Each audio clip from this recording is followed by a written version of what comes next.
16장. 욥이 대답하였다. 그런 말은 전부터 많이 들었다. 나를 위로한다고 하지만 오히려 너희는 하나같이 나를 괴롭힐 뿐이다. 너희는 이런 헛된 소리를 끝도 없이 계속할 테냐? 무엇에 홀려서 그렇게 말끝마다 나를 괴롭히느냐? 너희가 내 처지가 되면 나도 너희처럼 말할 수 있을 것이다. 나도 너희에게 마구 말을 퍼부으며 가엾다는 듯이 머리를 내저을 것이다. 내가 입을 열어 여러 가지 말로 너희를 격려하며 입에 발린 말로 너희를 위로하였을 것이다. 내가 아무리 말을 해도 이 고통 줄어들지 않습니다. 입을 다물어 보아도 이 아픔이 떠나가지 않습니다. 주님께서 나를 기진맥진하게 하시고 내가 거느리고 있던 자식들을 죽이셨습니다. 주님께서 나를 체포하시고 주님께서 내 적이 되셨습니다.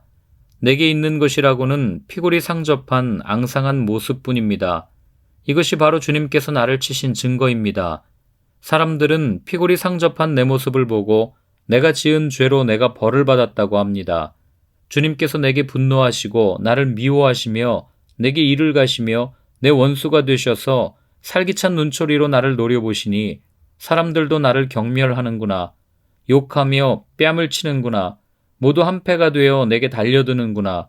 하나님이 나를 범법자에게 넘겨버리시며 나를 악한 자의 손아귀에 내맡기셨다. 나는 평안히 살고 있었는데 하나님이 나를 으스러뜨리셨다.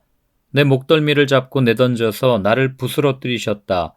그가 나를 세우고 관역을 삼으시니 그가 쏜 화살들이 사방에서 나에게 날아든다. 그가 사정없이 내 허리를 뚫으시고 내 내장을 땅에 쏟아내신다.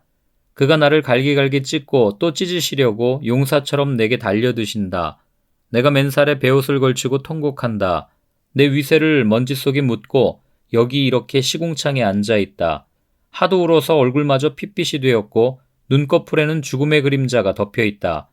그러나 나는 폭행을 저지른 일이 없으며 내 기도는 언제나 진실하였다. 땅아, 내게 닥쳐온 이 잘못된 일을 숨기지 말아라. 애타게 정의를 찾는 내 부르짖음이 허공에 흩어지게 하지 말아라. 하늘에 내 증인이 계시고 높은 곳에 내 변호인이 계신다. 내 중재자는 내 친구다. 나는 하나님께 눈물로 호소한다. 사람이 친구를 위하여 변호하듯이 그가 하나님께 내 사정을 아뢰는다. 이제 몇 해만 더 살면 나는 돌아오지 못하는 길로 갈 것이다. 17장. 기운도 없어지고 살 날도 얼마 남지 않고 무덤이 나를 기다리고 있구나. 조롱하는 무리들이 나를 둘러싸고 있으니 그들이 얼마나 심하게 나를 조롱하는지를 내가 똑똑히 볼 수 있다. 주님께서 친히 내 보증이 되어 주십시오. 내 보증이 되실 분은 주님밖에는 아무도 없습니다. 주님께서 그들의 마음을 마비시키셔서 다시는 내게 우쭐대지 못하게 해주십시오. 옛 격언에도 이르기를 돈에 눈이 멀어 친구를 버리면 자식이 눈이 먼다 하였다. 사람들이 이 격언을 가지고 나를 공격하는구나. 사람들이 와서 내 얼굴에 침을 뱉는구나. 근심 때문에 눈이 멀고 팔과 다리도 그림자처럼 야위어졌다. 정직하다고 자칭하는 자들이 이 모습을 보고 놀라며 무죄하다고 자칭하는 자들이 나를 보고 불경스럽다고 규탄하는구나. 자칭 신분이 높다는 자들은 더욱더 자기들이 옳다고 우기는구나. 그러나 그런 자들이 모두 와서 내 앞에 선다 해도 나는 그들 가운데서 단 한 사람의 지혜자도 찾지 못할 것이다. 내가 살 날은 이미 다 지나갔다. 계획도 희망도 다 사라졌다.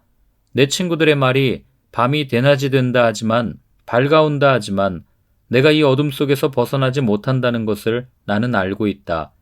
내 유일한 희망은 죽은 자들의 세계로 가는 것이다. 거기 어둠 속에 잠자리를 펴고 눕는 것뿐이다. 나는 무덤을 내 아버지라고 부르겠다. 내 죽음을 파먹는 구더기를 내 어머니, 내 누이들이라고 부르겠다. 내가 희망을 둘 곳이 달리 더 있는가? 내가 희망을 둘 곳이 달리 어디 있는지 아는 사람이 있는가? 내가 죽은 자들이 있는 곳으로 내려갈 때에 희망이 나와 함께 내려가지 못할 것이다. 18장. 수아 사람 빌닷이 대답하였다. 너는 언제 입을 다물 테냐? 제발 좀 이제라도 눈치를 채고서 말을 그치면 우리가 말을 할 수 있겠다. 어찌하여 너는 우리를 짐승처럼 여기며 어찌하여 우리를 어리석게 보느냐? 화가 치밀어서 제 몸을 갈기갈기 찢는 사람아, 네가 그런다고 이 땅이 황무지가 되며 바위가 제자리에서 밀려나느냐? 결국 악한 자의 빛은 꺼지게 마련이고 그 불꽃도 빛을 잃고 마는 법이다. 그의 집안을 밝히던 빛은 점점 희미해지고 환하게 비추어주던 등불도 꺼질 것이다. 그의 힘찬 발걸음이 뒤뚱거리며 제 꾀에 제가 걸려 넘어지게 될 것이다. 제 발로 그물에 걸리고 스스로 함정으로 걸어 들어가니 그의 발 뒤꿈치는 덫에 걸리고 올가미가 그를 단단히 쥘 것이다. 땅에 묻힌 밧줄이 그를 기다리고 길목에 숨겨진 덫이 그를 노린다. 죽음의 공포가 갑자기 그를 엄습하고 그를 시시각각으로 괴롭히며 잠시도 그를 놓아주지 않을 것이다. 악인이 그처럼 부자였어도 이제는 굶주려서 기운이 빠지며 그 주변에 재앙이 늘 도사리고 있다. 그의 살갗은 성한 곳 없이 썩어 들어가고 마침내 죽을 병이 그의 팔다리를 파먹을 것이다. 그는 믿고 살던 집에서 쫓겨나서 죽음의 세계를 통치하는 왕에게로 끌려갈 것이다. 그의 것이라고는 무엇 하나 집에 남아있지 않으며 그가 살던 곳에는 유황이 뿌려질 것이다. 밑에서는 그의 뿌리가 마르고 위에서는 그의 가지가 잘릴 것이다. 이 땅에서는 아무도 그를 기억하지 못하고 어느 거리에서도 그의 이름을 부르는 이가 없을 것이다. 사람들이 그를 밝은 데서 어두운 곳으로 몰아넣어 사람 사는 세계에서 쫓아낼 것이다. 그의 백성 가운데는 그의 뒤를 잇는 자손이 남아있지 않을 것이다. 그의 집안에는 남아있는 이가 하나도 없을 것이다.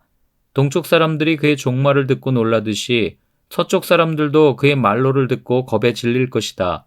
악한 자의 집안은 반드시 이런 일을 당하며 하나님을 알지 못하는 자가 사는 곳이 이렇게 되고 말 것이다.